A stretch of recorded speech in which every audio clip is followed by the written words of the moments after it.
శాఖల్లో మేము ఎంత డెవలప్ చేసాం దాని మీద లేదు.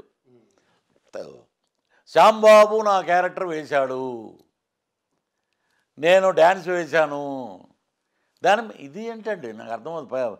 బయట మేము ఎక్కడైనా షూటింగ్ వెళ్తే హోటల్ నుంచి వాకింగ్కి వెళ్తాం పొద్దున పూట, అక్కడ ఏదన్నా విలేజ్ పక్కన పాకల్లోనో లేకపోతే టీ స్టాల్లో కాఫీ ఏదైనా తాగితే పృథ్వీరాజ్ గారు మీరు తెలుసో తెలియదో ఏంటో మరి ఆ క్యారెక్టర్ చేశారు మీరు, దాని గురించి మాట్లాడతాడు ఏంటండి? అసలు ఇక్కడ గోదావరి నది ఏమైందిరా నాయన, ఈ వరదలు వచ్చినప్పుడు దీన్ని ఎలా కాపాడాలి, మిగతా ప్రాజెక్టుల సమస్యలు ఏంటి, పోలవరం ఎప్పుడు పూర్తవుద్ది, పోలవరం త్వరలో పూర్తవుతుంది, మీకు అందరికీ బ్రహ్మాండమైన భవిష్యత్తు ఉంది, ఇలాంటి మాటలు చెప్తే ఇక్కడ వరకు ప్రగతి వచ్చింది.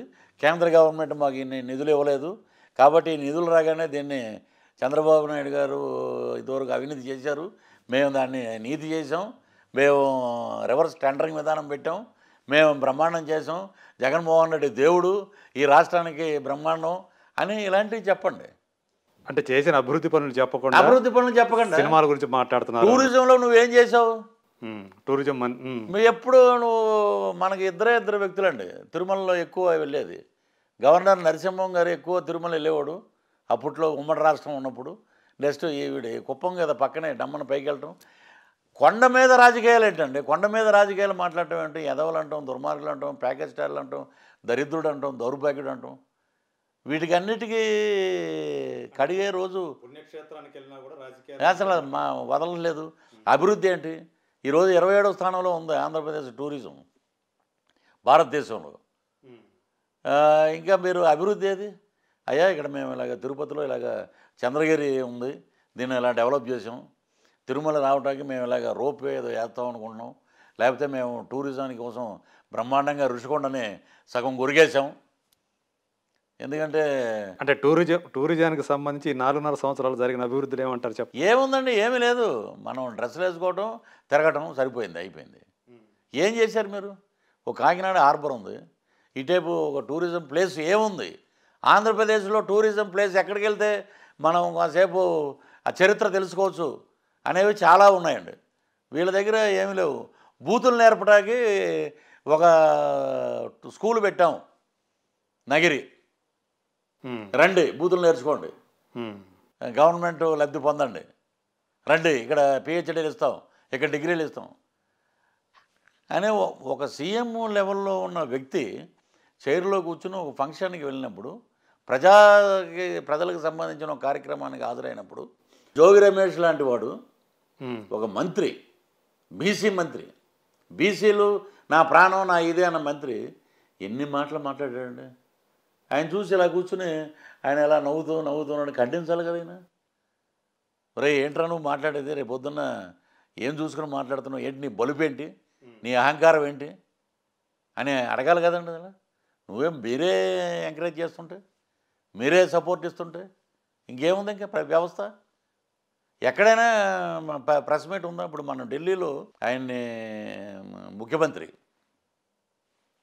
ఆయన కూర్చుంటాడు, కేజ్రీవాల్ గారు, ఏ మెట్రో ఏసా హై ఢిల్లీ మే అవుట్ సైడ్ మొత్తం పొల్యూషన్ ఉంది, ఆ పొల్యూషన్ మేము దాన్ని కంట్రోల్ చేయడానికి ట్రై చేస్తున్నాం. ఇలాగా వింటర్ టైంలో ఈ పొల్యూషన్ వల్ల లేనిపోని డస్ట్ అంతా రావటం వల్ల కార్లు హైవేలో అటు ఇటు యాక్సిడెంట్లు అవుతున్నాయి. సో దీన్ని నిర్మూలించడానికి మేము ప్రయత్నిస్తున్నాం. ఇక్కడ మురికివాడలన్నీ మేము ఖాళీ చేయించి వాళ్ళ కోసం సపరేట్గా ఒక మంచి భవనాలు నిర్మించడానికి ప్రభుత్వం కృషి చేస్తుంది. ఇలాగే ఆటో డ్రైవర్స్కి, ఇలాగ చిన్న ఉద్యోగస్తులకి, జనం గురించి, జన సంక్షేమం గురించి మాట్లాడుతున్నారు. కావాలి కదండి. విద్య, వైద్యం, వారికి కావాల్సిన ఉపాధి.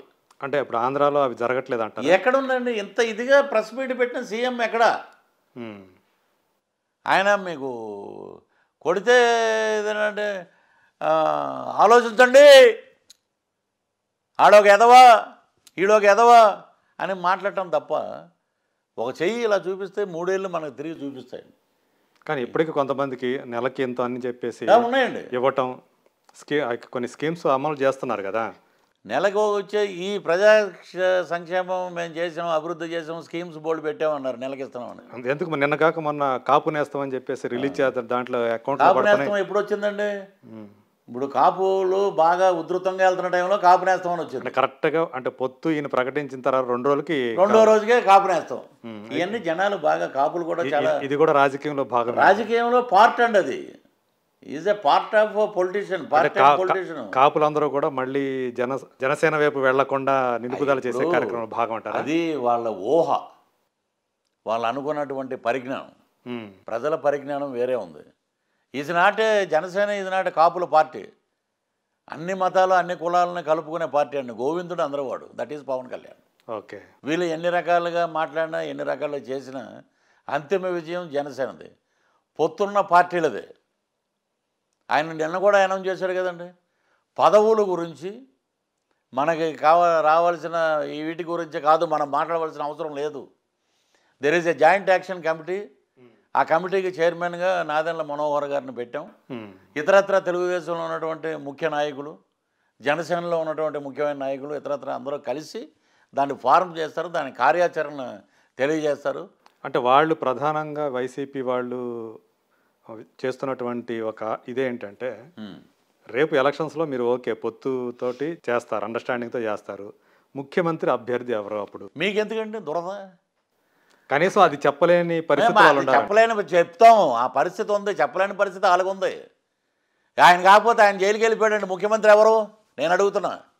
ఎవరు ముఖ్యమంత్రి? జోగి రమేషా? రోజా గారా? ఈ తిట్లు తిట్టే గుడివాడ అమర్నాథా? మీకెందుకు?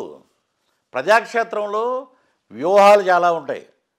వ్యూహాలకి ప్రతి వ్యూహం వేసేవాడు యుద్ధ నైపుణ్యం. అది జనరల్గా ఎలక్షన్లు దాన్ని యుద్ధంతో పోలుస్తున్నాం కాబట్టి యుద్ధం రెడీ అయింది. ప్రతి పౌరుడు వ్యూహంలోనే ఉన్నాడు, ప్రతి జన సైనికుడు వ్యూహంలో ఉన్నాడు, ప్రతి వీర మహిళ వ్యూహంలో ఉన్నారు. సో నాయకులు అలాగే ఉన్నారు. అదంతా ఆ రెండు పార్టీలకు చూసుకునే విషయం అంటారు. ఒకటే చెప్పారు, మేమేం కొట్టుకోవండి, మేమేమి ఓటు చేయలేము, గోడ మీద పిల్లివాటం కాదు మాది, మేము ఒకటే కలిసి ఉన్నాం, ఈ రాష్ట్ర భవిష్యత్తు కాపాడాలి, ఒక దుర్మార్గ పరిపాలన అంతరించాలి, కాబట్టి మేము జాయింట్ అయ్యాం. ఒక ఓటు కూడా ప్రభుత్వ వ్యతిరేక ఓటు చేయలేము, మా దగ్గరే ఉంటుంది. మొన్న పేర్ని నాని ప్రెస్ మీట్ పెట్టినప్పుడు గతంలో అంటే 2014 ఆ టైంలో అనుకుంటా, పవన్ కళ్యాణ్ వీళ్ళ గురించి, చంద్రబాబు గురించి కానీ లోకేష్ అన్న మాటలు ఏంటి అవన్నీ కూడా స్క్రీన్ చేశారు. సో అప్పుడు అలా అన్న వ్యక్తి ఈరోజు ఎలా వాళ్ళతో పొత్తు పెట్టుకుంటున్నాడు? పేరుని నాని ఏముందండి, ఆయనకి ఏమంటారు దాన్ని, మాటల నాని అనొచ్చు. ఆయన పేరుని నాని కాదు, ఆయన ఒక టైపు. ఆయన ట్రాన్స్పోర్ట్ మినిస్టర్ చేసాడు, ఏం జరిగింది ఏంటి అనేది అందరికీ తెలుసు. ఈ రాష్ట్రంలో అసలు బ్రహ్మాండంగా రోడ్లు, ట్రాన్స్పోర్ట్ ఆ బస్సుల్లో వెళ్తుంటే పేరు నాని గారు రాష్ట్ర రోడ్డు రవాణా శాఖ మంత్రి అద్భుతం అని నీ దాంట్లోనే లొసుగులు బోల్డ్ ఉన్నాయి. నీకు టికెట్ వస్తుందో లేదో తెలియదు, నీ వారసుడు టికెట్ ఇవ్వన్నావు, తర్వాత ఏమంటావు మళ్ళీ సన్నాయి నొక్కులు, నాకు ఇవ్వకపోయినా పర్వాలేదు, నేను పార్టీ కోసం నిలబడతా. ఇవన్నీ ఏంటంటే వీళ్ళు మాట్లాడే వీళ్ళు మాట్లాడే మాటల్లో ఎక్కడ పొంతం లేదండి. అధినాయకత్వానికి భజన. వీళ్ళ నోటి నుంచి వచ్చే మాటని జనం విశ్లేషించే, దాని గురించి ఆలోచించే అవసరం కూడా జనాలకి లేదండి. అంటే అప్పటికి ఇప్పటికి అంటే ఆయనలో ఆ మార్పు ఎందుకు వచ్చిందంటారు? అప్పటికిప్పుడు మార్పు అంటే, ఇప్పుడు చంద్రబాబు గారిని అక్రమంగా అరెస్ట్ చేసి లోపల పెట్టారు. ఇప్పుడు తెలుగుదేశం పార్టీకి నాయకత్వం ముందుకు వెళ్ళాలి, కేడర్ నిరుత్సాహపడకూడదు, ఆయన ఏం పెద్ద జరగదు, ఆయన ఒక 4-5 రోజుల్లో బయటకు వస్తారు. కాబట్టి ఇంత దుర్మార్గ పరిపాలన నేను ఆలోచించాను. Yes, is the right time, నేను కలిసాం, పొత్తు పెట్టుకున్నాం. అంటే చంద్రబాబు నాయుడు తర్వాత నారా లోకేష్ మీద ఇదివరకు ఆయన ఏదైతే వ్యాఖ్యలు చేశారో వాటి మీద ఆయన మళ్ళీ పునరాలోచించుకున్నారా? ఇప్పుడు ఆయన మైండ్ సెట్ మారిందా అని? ఆయన మైండ్ సెట్ మారటానికి ఈయనేమి అతనికేమో తల అంటట్లేదు కదండి. ఇతనేమి మసాజ్ పార్లర్ కాదు కదా. మా మైండ్లో ఏముంది, మా వ్యూహాల్లో ఏమున్నాయి, వాళ్ళకి వ్యూహం తీయటానికి రాంగోపాల్ ఉన్నాడు కదా. ఆ వ్యూహాన్ని ఎదుర్కోవటానికి ప్రతి వ్యూహానికి ప్రజలు ఉన్నారు.